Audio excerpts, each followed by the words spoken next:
اور پلاسی کے بینر تلے ملک اور ملت کے موجودہ ماحول میں اہم عنوانات کے تحت ذمہ داران تنظیم نے آپ حضرات کو مدعو کیا اور آپ نے تنظیم کی دعوت پر لبیک کہتے ہوئے سرد ٹھنڈی جسموں کو کپکپا دینے والی سردی میں یہاں بڑی تعداد میں جمع ہے۔ یہاں جتنے لوگ حاضر ہیں علماء بھی ہیں، سماجی ذمہ داران بھی ہیں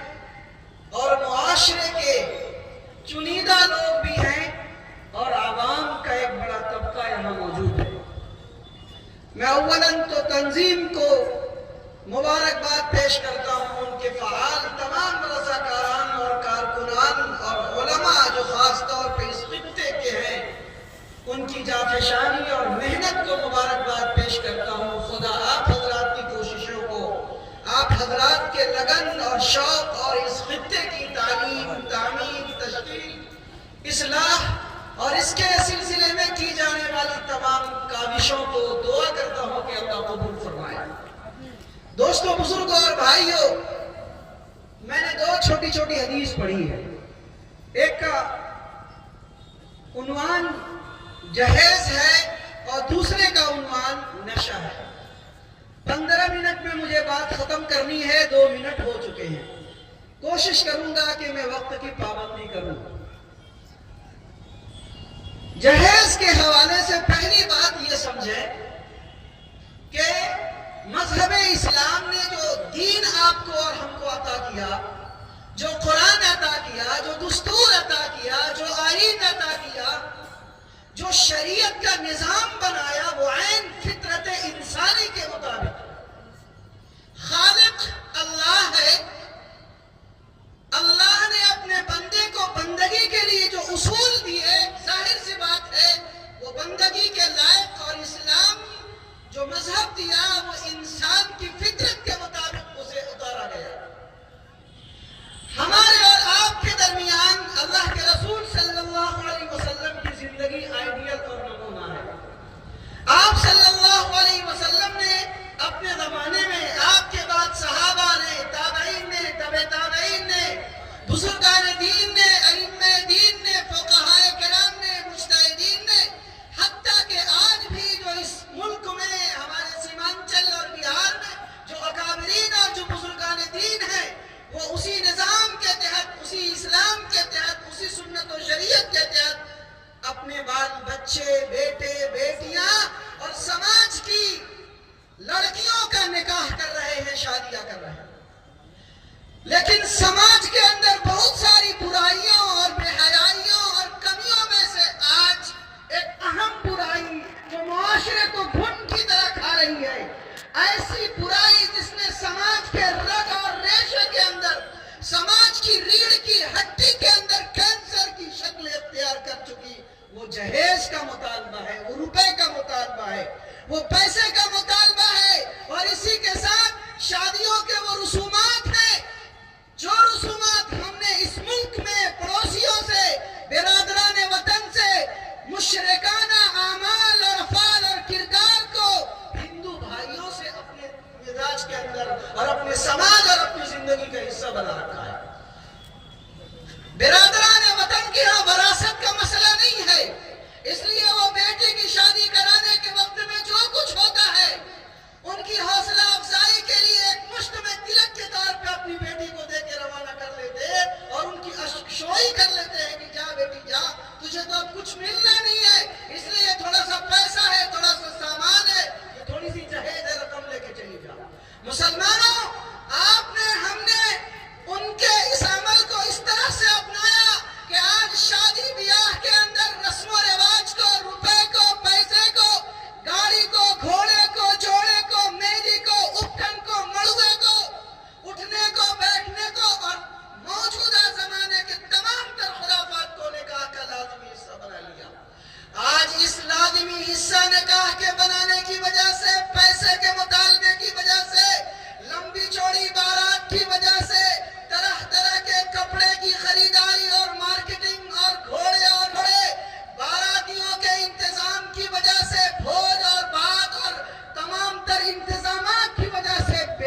بوجھ بنتی چلی جا رہی ہے۔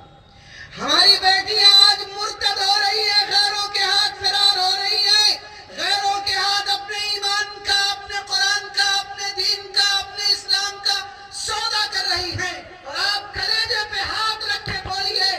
آپ میں سے 99% لوگوں سے تنہائی میں فردن فردن پوچھا جائے گا کہ بولو یہ رسم ٹوٹنا چاہیے کہ نہیں ٹوٹنا چاہیے، سادگی کے ساتھ، آسانی کے ساتھ، سنت کے ساتھ نکاح ہونا چاہیے کہ نہیں ہونا چاہیے۔ ایک ایک مسلمان کہے گا ہاں مولانا صاحب یہ غلط ہے، بیٹی بوجھ بنتی چلی جا رہی ہے، زنا آسان ہو گیا، بے حیائی عام ہو گئی، اس رسم کو ٹوٹنا چاہیے، بارات کو چھوٹنا چاہیے، چند لوگوں کے ساتھ نکاح مسجد میں منعقد ہونا چاہیے۔ لیکن ایمانداری کے ساتھ آپ اگر ایک طرف یہ بات کہتے ہیں تو اجتماعی صورتحال یہی ہے کہ یہی مسلمان اور یہی مولوی اور یہی حافظ صاحب، میرے جیسا جبہ اور امامہ والا مولوی، اس بیچ سماج میں رہنے والا، سب کے ساتھ مل کے وہی کر رہے ہیں جو غیر قوم کر رہا ہے۔ اس لیے سماج کے یہاں ہم نے آنے والے تحفظ شریعت کے بینر تلے ان کی صدا پہ لبیک کہتے ہوئے آنے والے مسلمان دوستوں اور بھائیوں، اگر واقعی آپ ایمان والے ہیں، آپ قرآن والے ہیں، سنت و شریعت والے ہیں، نبی والے اور نبی کے دین والے ہیں، تو انفرادی طور پہ جو آپ سوچتے ہیں، اپنی بیٹی کے بارے میں جو سوچتے ہیں، سنت کے بارے میں جو آپ کا عقیدہ ہے، ایمان کے بارے میں جو آپ کا ایمان کے بارے میں جو عقیدہ ہے، اجتماعی طور پہ گھر میں، محلے میں، سماج میں، پڑوس میں، معاشرے میں، خاندان میں، اپنے دوستوں میں، اپنے بھائیوں میں، اپنے ساتھیوں میں، اپنے سرکل میں، اپنے خطے میں اس کو رواج دینا ہوگا اور نکاح کو آسان بنانا ہوگا اور نبی کی سنت پہ عمل کرنا ہوگا۔ ان اعظم النکاح برکتن ایسرہ مؤونتن، بابرکت نکاح وہ ہے جس میں کم سے کم اخراجات ہو۔ دوستو، بزرگوں اور بھائیوں، آج نکاح کو اتنا بدترین بنا دیا گیا، میرے سیمانچل کا، ارریہ کا، جوکی ہاٹ کا ایک ایک بوڑھا لاٹھی لے کر کے دلی میں، ہریانہ میں، پنجاب میں بیٹیوں کی شادی کے لیے بھیک مانگ رہا ہے، تھپڑ کھا رہا ہے، تماچے کھا رہا ہے، ذلیل ہو رہا ہے۔ لیکن یہ لڑکے والے شیر اور استحی کے طریقے سے بے ضمیر بن کے، بے حیا بن کے، کتا بن کے، لولا اور اپاہج اور لنگڑا بن کے، چور اور اچکا بن کے، سماج کا ڈاکو بن کے، بدترین کردار ادا کر کے ان غریب ماں، بیٹیوں اور بوڑھوں سے بھیک منگوا کے، سر پہ امامہ اور پگڑی اور سجنا اور گجنا لگا کر کے بھیک مانگنے کے لیے جا رہا ہے۔ شرم آنا چاہیے۔ مسلمانوں، طے کرو کہ ہم نکاح کو آسان بنائیں گے۔ اٹھاؤ، ہاتھ اٹھاؤ، میرا وقت پورا ہو رہا ہے۔ تحفظ شریعت میں آنے والے جوکی ہاتھ اور اس خطے کے مسلمانوں، واقعی اگر تم مومن ہو، مسلمان ہو، قرآن و سنت والے ہو، نبی والے ہو اور ان فتنوں سے بچتے ہو جن فتنوں کے بارے میں نبی نے آگاہ کیا ہے، تو آج عزم کرو کہ ہم نکاح کو آسان بنائیں گے، مسنون بنائیں گے، مسجدوں میں کریں گے، غیر شرعی رسم و رواج سے بچیں گے، سماج کو بچائیں گے، ایسی شادیوں میں نہیں جائیں گے اور آپ کا حصہ نہیں بنیں گے، ہم ایسی شادیوں کا بائیکاٹ کریں گے اور چند لوگوں کے ساتھ، علماء کی مجلس کے ساتھ مسجدوں میں نکاح کریں گے۔ ہے تیار ہے؟ ہاتھ اٹھائیے، مضبوطی کے ساتھ طے کیجیے اور قسم کھائیے اور عہد کیجیے کہ انشاءاللہ عمل کریں گے۔ اللہ ہمیں عمل کی توفیق نصیب فرمائے۔ 11 منٹ ہو چکے ہیں، اب صرف 4 منٹ بچے ہیں۔ دوسرا عنوان، کل مسکر حرام، کہ ہر نشہ آور چیز حرام۔ بہار میں، بہار سرکار نے نشے پہ پابندی لگا رکھی ہے، شراب پہ پابندی لگا رکھی ہے، لیکن ایمانداری کی بات یہ ہے کہ پابندی سے پہلے جتنا نشہ بہار میں ہوتا تھا اور ہمارے سیمانچل اور ارریہ اور جوگی میں ہو رہا تھا، اس سے کئی گنا زیادہ پابندی لگنے کے بعد ہوا۔ اس لیے کہ جب قانون کا خوف کی بنیاد پہ کسی چیز کو روکا جائے گا تو لوگ چوری چھپے اس کو دھندا بنا لیں گے، لیکن جب دل میں، کلیجے میں، ضمیر میں، دماغ میں خوف خدا دامنگیر ہوگا تو قانون دنیا کا بنے یا نہیں بنے، اللہ کو انسان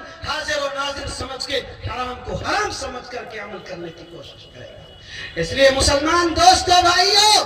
آپ کا اور میرا بچہ سروے یہ ہے کہ ہر 2 میں سے 1 آج کا نوجوان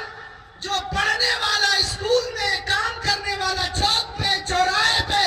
پنچر بنانے والا، سائیکل ٹھیک کرنے والا، مزدوری کرنے والا، دلی، ممبئی، ہریانہ، پنجاب کھٹنے والا، 10,000 15,000 کے پیسے کمانے والا، پیچھے جوان بیوی اور بال بچے اور بوڑھے باپ اور بوڑھی ماں کا رکھوالا آج نشے کا عادی بن کر کے آج اپنے گھر کو بے آب ہو گیا اور ویران بنانے پہ تلا ہوا ہے۔ اچھے اچھے گھر نشے کی بنیاد پہ، کوریکس کی بنیاد پہ، افیم کی بنیاد پہ اور دیگر نشہ آور انجیکشنوں کی بنیاد پہ گھر ویران ہو رہے ہیں۔ بیویوں میں طلاق کی کثرت بڑھتی چلی جا رہی ہے، ماں کو مارا جاتا، باپ کو مارا جاتا، بہن اور بھائیوں کے ساتھ بدتمیزی کی جاتی ہے۔ سماج کے مسلمانوں، جتنے لوگ آج یہاں ہائی اسکول کے میدان میں آئے ہو، آپ کی ذمہ داری بنتی ہے کہ آپ اپنے اولاد کی تربیت کیجئے، اولاد کی نگرانی کیجئے، بال بچوں کو دیکھیے کہ صبح کہاں اور شام کہاں گزارتے ہیں۔ اور آپ کے اوپر ساتھ میں یہ بھی ذمہ داری ہے کہ آپ اپنے طور پہ ان نشے کے کاروباریوں کو، نشے کے ٹھیکیداروں کو،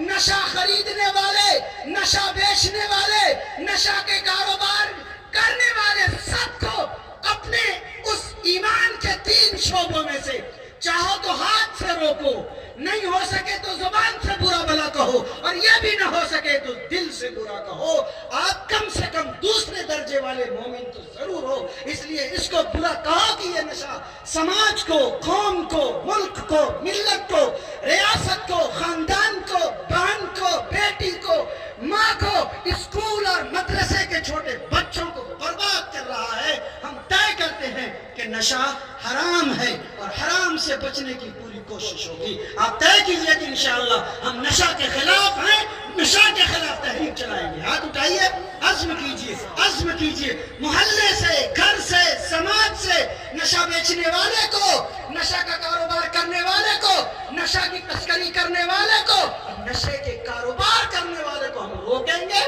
تحفظ شریعت کے بینر تلے آج کے عظیم الشان اس اجلاس اور کانفرنس کے اندر ہم عہد کریں گے کہ انشاءاللہ ہم اس کے خلاف کل بھی تھے۔ نبی نے قرآن میں، اللہ رب العزت نے قرآن میں شراب کو حرام قرار دیا تھا، میرے نبی نے ہر نشہ آور چیز کو حرام قرار دیا۔ یہ حرام ہے، اس کا ایک گھونٹ تو دور کی بات ہے، ہم اس کے بوتل کو، اس کی پڑیا کو، اس کے انجیکشن کو اپنے سماج سے دور بھگائیں گے۔ اللہ مجھے بھی اور آپ کو، ہم سب کو کہنے سننے سے زیادہ عمل کی توفیق نصیب فرمائے۔ وآخر دعوانا ان الحمدللہ۔